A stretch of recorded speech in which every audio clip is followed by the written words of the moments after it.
Hey guys, Azir bringing you another video. Now welcome to another patch note breakdown video. So I do these, again, not every single patch, but I do them on like kind of patches that may have more meat to them. And last patch was a massive patch. 8.4 changes a lot of stuff, and this is the patch after.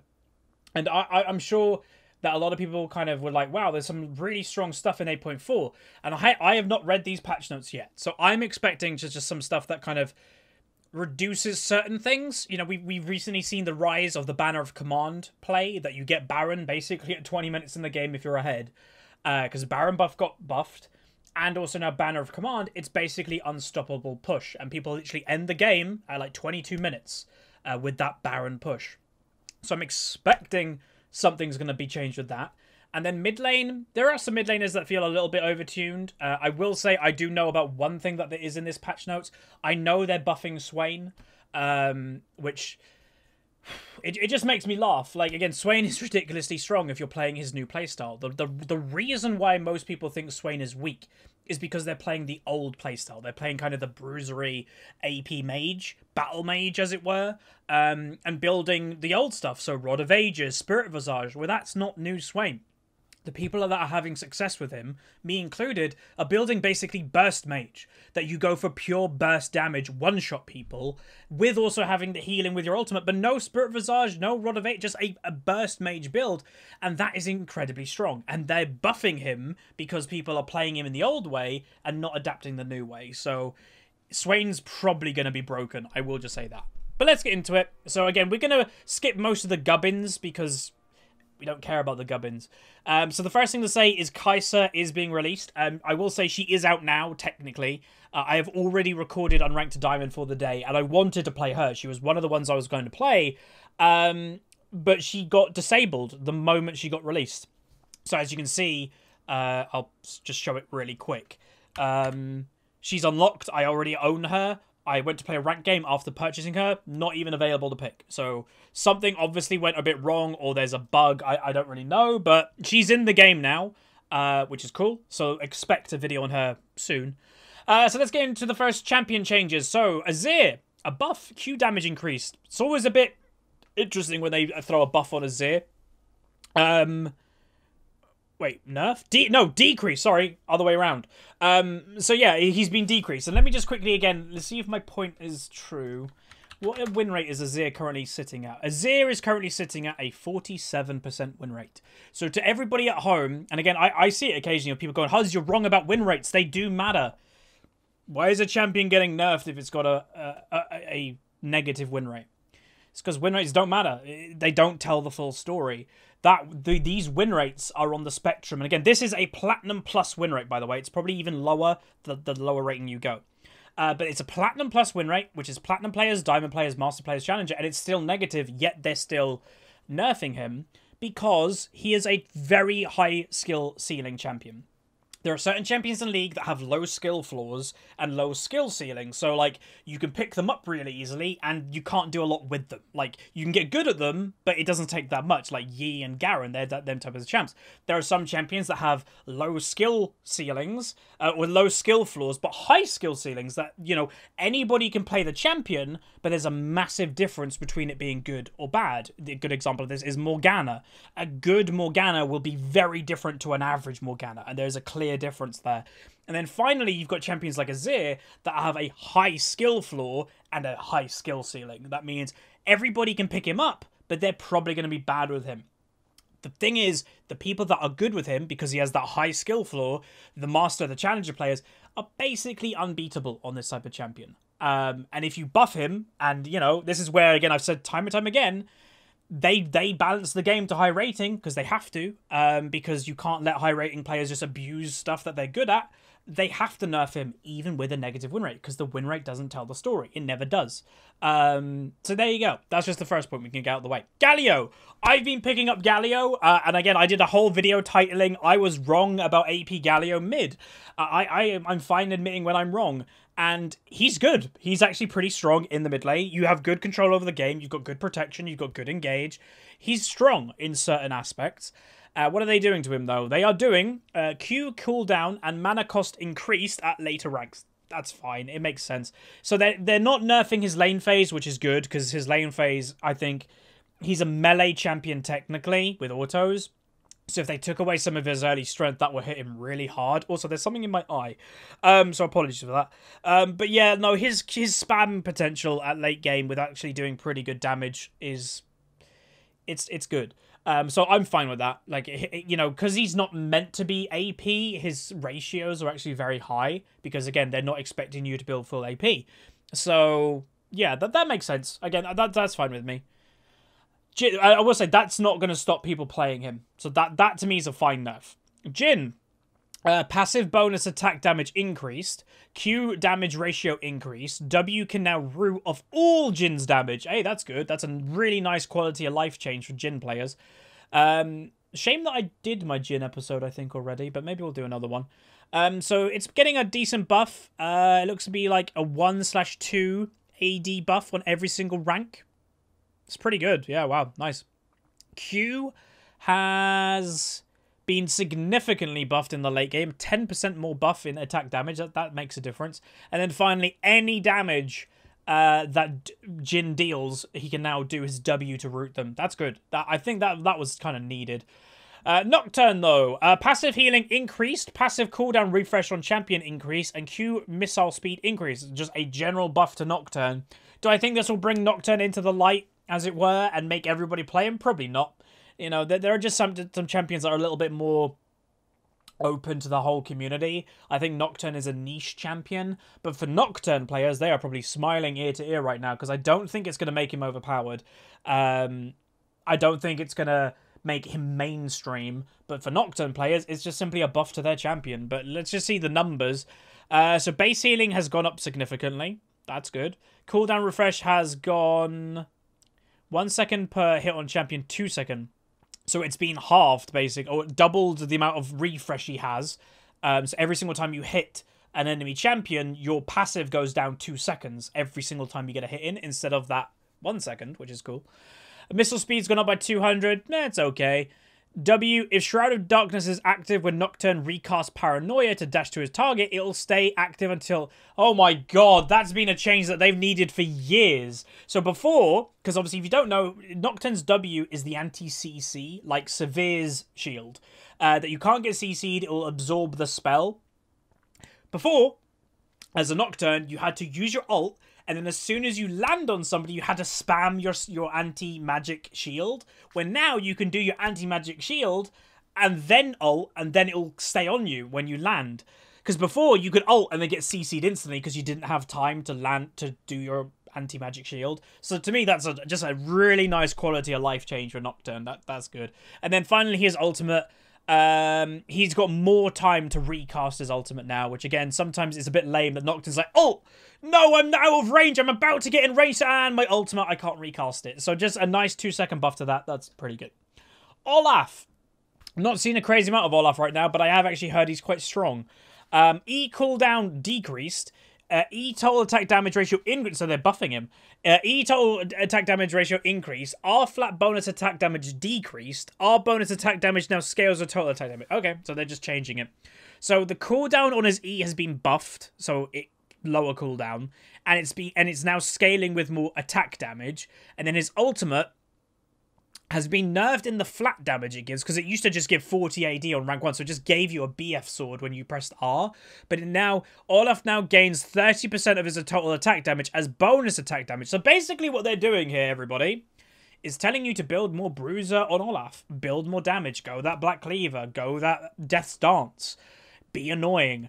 So that's kind of cool. That's going to help a very aggressive Olaf playstyle, which... some people probably really enjoy. I'll do it on Unranked to Diamond. Maybe I'll do it pretty soon. Rengar. So as everybody knows, I was really hyped for them reverting the Rengar, and I did that one episode, and I felt really weak. I haven't done a top lane Rengar episode yet on purpose, because I knew that they were probably going to buff him, and they are. So they re-released him, and yeah. The difference is, by the way, what's happened is, like what they've literally said here, ferocity falls off more well, that's a different thing. Lethality isn't really as strong as pure armor pen used to be in the early game. So basically it made Rengar's power spikes less.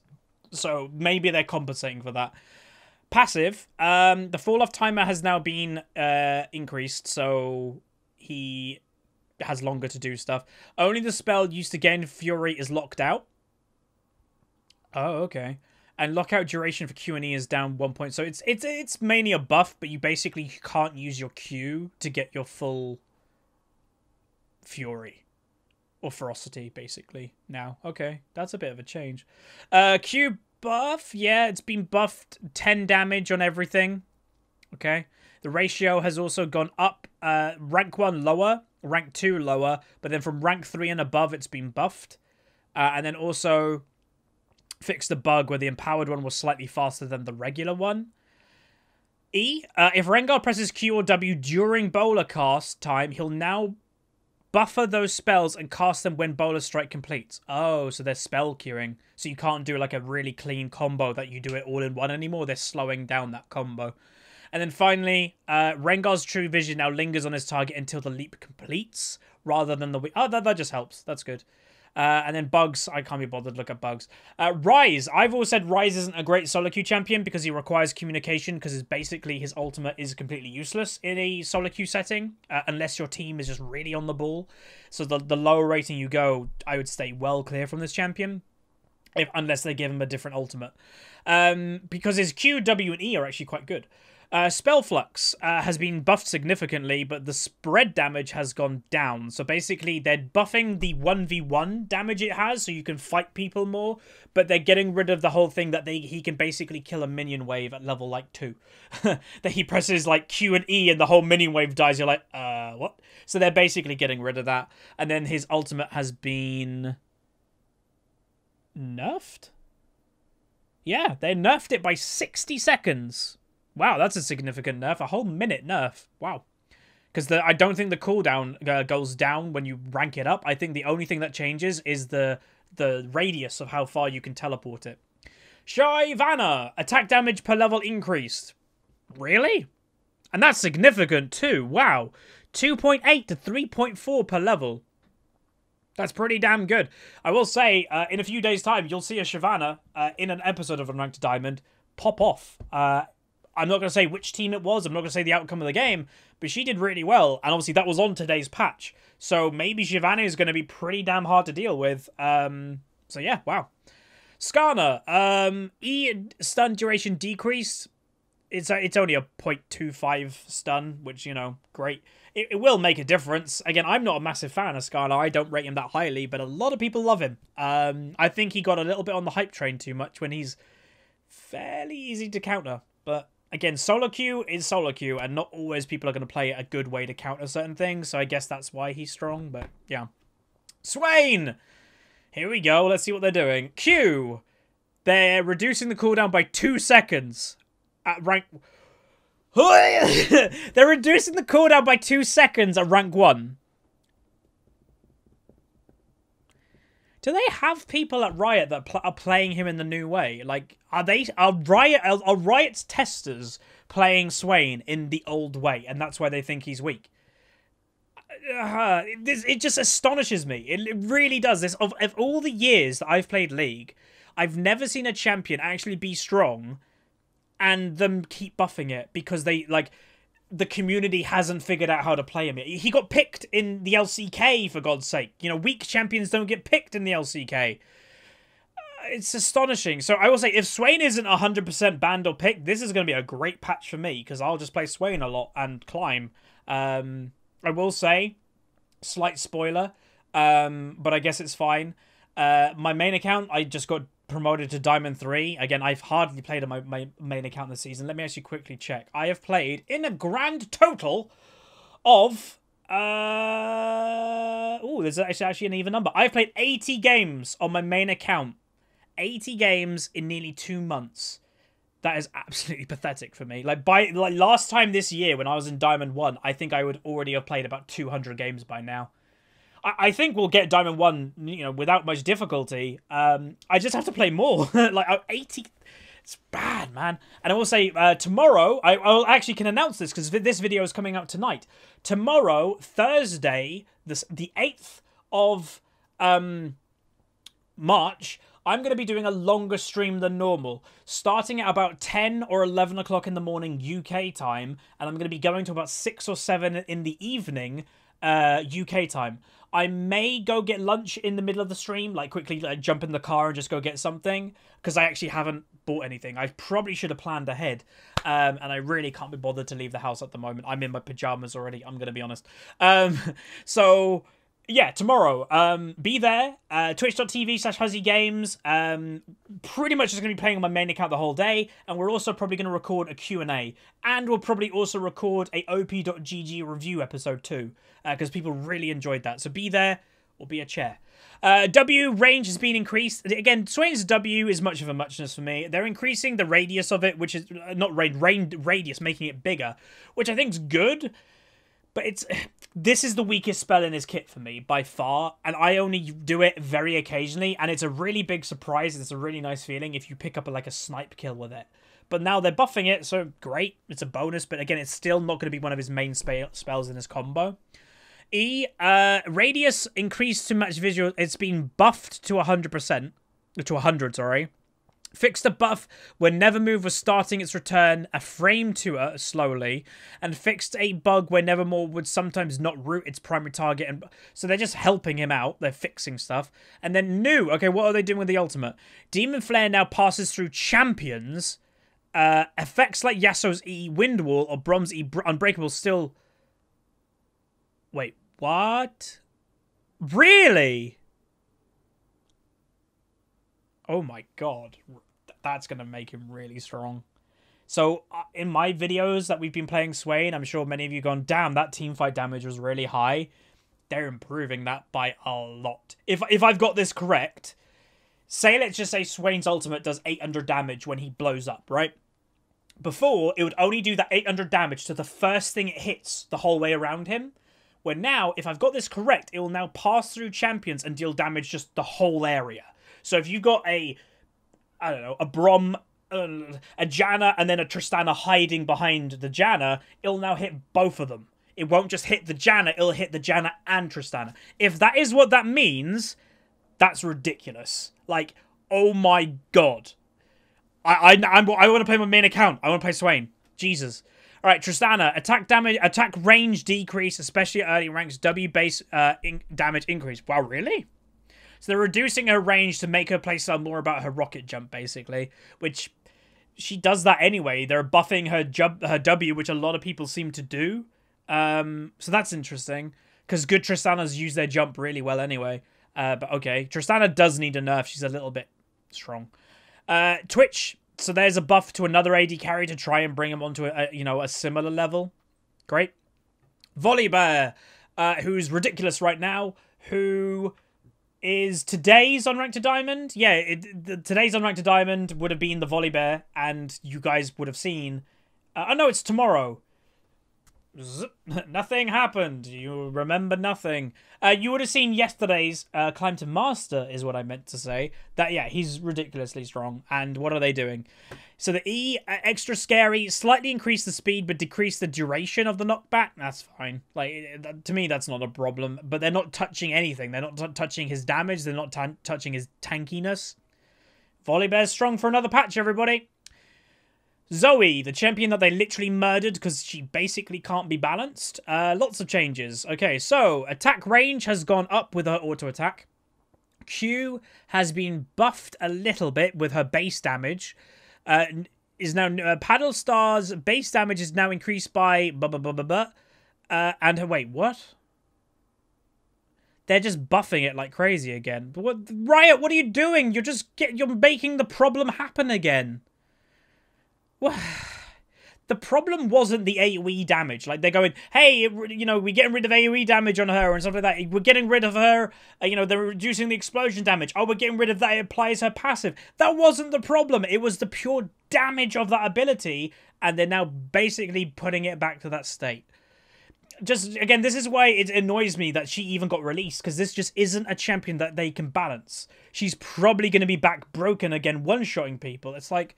come on, like, if you can't balance it, rework it instantly. Like, don't waste your time. Just rework it. Change the abilities. I don't even want to read the rest of it because it just annoys me. Sion Bug-Fixing. Roar of the Slayer. Fixed a bug where the roar made the Slayers pass through. The damage radius was much wider. Yeah, I have seen that. And bowling with Sion in the jungle. Jungle monsters launched off by the roar now properly damage the enemy champions. Okay, cool. Okay, so here we go.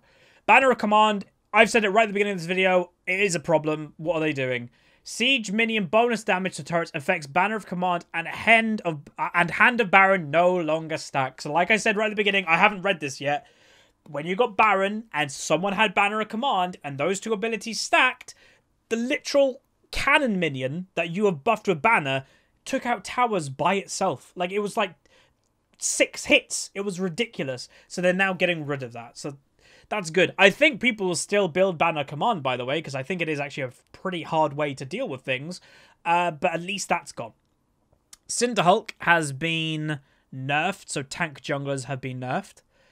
Hextech GPL, I haven't really seen anybody be building this, by the way. So they are buffing it, by the looks of it. So they're increasing the general damage of it. They're also...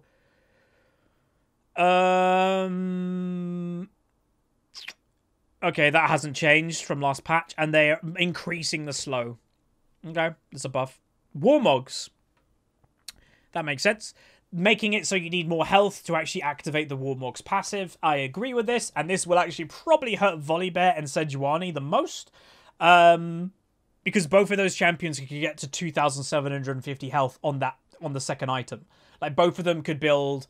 Like, Volibear could either build Sunfire or Deadman's first, and then build Warmogs, and he'll have 2,750 health. Sejuani could basically build her jungle item, Cinderhulk, and then buy Warmogs, and they'll be fine. Well, now they won't. They won't have enough health. So buying Warmogs will no longer be viable for second item, but it will still be viable for third, as long as they're building a health item for the second one.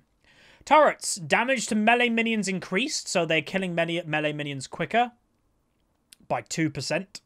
Okay. And then what's happening here? So Cloud has got Cloud's got a new buff. Now grants 2% bonus movement speed per stack, tripled while out of combat. So it's 6% bonus movement speed when you're out of combat. And it's now it's not just giving a flat movement speed. So that's really good. So if you get 3 Cloud Drakes, you will have 6 bonus movement speed just on average in the middle of combat, but you'll have 18% bonus movement speed out of combat. You're quick. You're really quick. Wow. Especially, again, that helps, because it's percentage, that helps champions like Volibear, Hecarim, Udyr, them type of champs, because they rely on movement speed. Rammus, that type of thing. Runes. Ability power bonus from going Precision Domination has been buffed for both ability power and AD. Press the attack has been buffed significantly. So it was 4 to 12%. It's now 8 to 12%. So it is reducing the minimum damage it is doing. That's really good. By double. Range penalty on minion heal increased. So it heals less now if you're hitting ranged champions. So it'll be less viable. Aftershock's cooldown has been increased. Makes sense, because it was just a bit too strong. Mana Flow Band now has a cooldown indicator. Open Parties, which is the voice chat thing, I think. Oh, no. This is the thing that's eventually going to become the voice chat thing. If you are in the lobby to play a game of League, you can just have Open Party on, and anybody in your friends list who can see Open Party can just join your game. If you just want 5 people for like a normal game or something. Loot changes. So the full tables for loot is now available by, I don't know if it's by law yet. It might be. But basically, all the controversy with the gambling and loot boxes, because of EA, basically, it started with Battlefront 2. Companies are now being a lot more pressured, and in even some countries, it is law to disclose what are the chances of getting certain things. So it'll actually, if you go on that website, it'll actually tell you, hey, what's the percentage chance of getting a gemstone? What's the percentage chance of getting a legendary skin? It'll actually tell you that type of thing. So that's pretty good. So we'll say no cheap champs. Now, Hextech chests will only drop shards for champions worth 4,800 blue essence or more. So it's helping people out. When you get a ward skin shard from a Hextech chest, it'll now come with 150 bonus orange essence. That's nice. Big drop, free unlock. Ultimate and mythic skins will now drop as auto-redeeming permanents. What? Really? Oh my god, that's huge. So if you get an ultimate skin or a mythic, you don't need anything to unlock them. It will just unlock straight away. You open a gem, you open a chest, and if you get Lux, that whatever it's called, the new Misfortune skin, Spirit Guard Udyr, Pulsefire Ezreal, DJ Sona, if you get one of them open in one of your chests, which I have several times, you just get it. Instantly, boom, you just have it now. You don't need to unlock it, and the same goes for the gemstone skins, because that's Mythic. Mythic, if I'm not mistaken, is Hextech Annie, Hextech Kog'Maw, Dreadnought Darius, Arcade, not Arcade, whatever the Hecarim one is, that's Mythic, I think. And now you won't even need to unlock them either, because they were expensive. So that's awesome. It's annoying, because I've obviously used Blue Essence to unlock them, but it's cool. Awesome. And well, it does say I'm not completely screwed, because if you already own the skin, you'll be able to disenchant the permanent for Orange Essence. So you're not getting screwed here. You are still getting the Essence, but yeah, there we go. Champion Mastery, I don't care. Bug fixes, a lot of bug fixes. Upcoming skin is the Resistance Alawi that we voted on. The community voted which one we want, and I will definitely get that on my main account. And Chromas, we have the Resistance Alawi Chromas, and you've got Bullet Angel Kaiser, the new champion, instantly is coming with Chromas, and a Battlecast Prime as well. So I will say they are making a very big thing of Chromas nowadays. They kind of dropped them a long time ago, but they are bringing them back. My guess is they started making them money again, probably. Because now I'm guaranteeing that pretty much every single new champ of League will have their base skin have a chroma, which to me actually makes complete sense. The reason for it is when a new champion comes out, it usually is a little while until they get another skin because they're a brand new champ. But if you have chromas that you can kind of feel different even with the same skin, well, at least that gives you individuality. It's like, oh, yeah, everybody's got Bullet Angel Kaiser, but I'm using the Granite one. Not everybody's using the Granite one. That's the point. But anyway, that is the patch. Hopefully you guys enjoyed the video. If you did, throw a like on it. Let me know what you kind of like and dislike about the changes. What's the most surprising thing to you? Obviously, the most surprising thing to me is the Swain changes. I'm flabbergasted, to be honest. It's ridiculous to me. But anyway, that's going to be it. Like, subscribe. See you guys next time. See you.